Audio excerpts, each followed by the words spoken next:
Hey, welcome back to the channel. Today we're gonna do some spot spraying. We're gonna kill some weeds.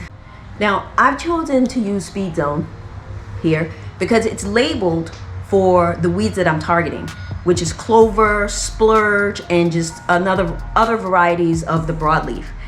Always be sure to read your label. Make sure it's safe for your grass and it's actually gonna target the weeds that you see in your yard. So for my kill mission today, I'm gonna mix up about 1.5 ounces of this Speed Zone into 1 gallon of water in my sprayer. Now, this thing comes with a nice little shoulder strap, which I probably won't use today. I'll go ahead and use the handle because it's only gonna have like 1 gallon in it. But I can imagine if it had 2, this would be pretty convenient to have. The sprayer has a nice wand that goes with it. Let's go ahead and pop the sucker out here. Has a nice little wand that goes here. And the tip is adjustable, which is gonna come in really handy for targeting the weeds in the lawn. So I think this is gonna be a pretty cool new tool in my arsenal. Let's go see, check it out.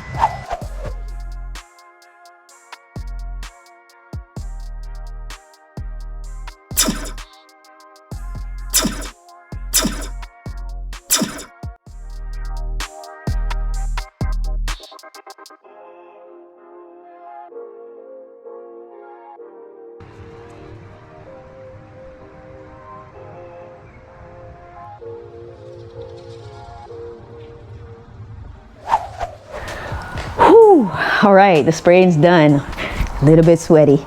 If anyone knows of a better shirt, long sleeve shirt that's cooler to wear, please let me know in the comments. I typically try to wear a long sleeve shirt whenever I'm spraying any type of chemicals. Anyway, a couple things on the sprayer. Remember how I said that I probably wouldn't use the sling?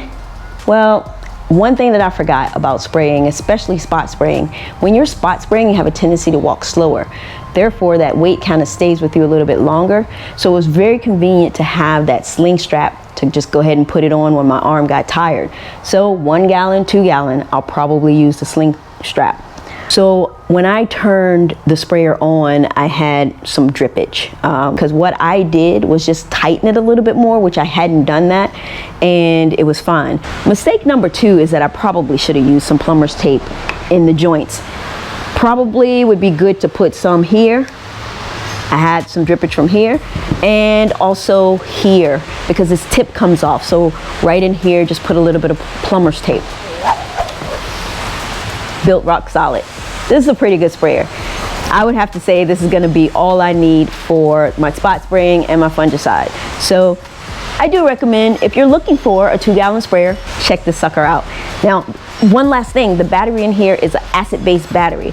So basically that's a big space saver for me because I have a ton of battery and chargers in here already. This, I just need to plug it in and then plug it in this little port there to charge it. So that's helpful. So there you have it. The Petra 2 gallon battery sprayer. Worked pretty good for me. All right guys, I'll catch you later in the next video.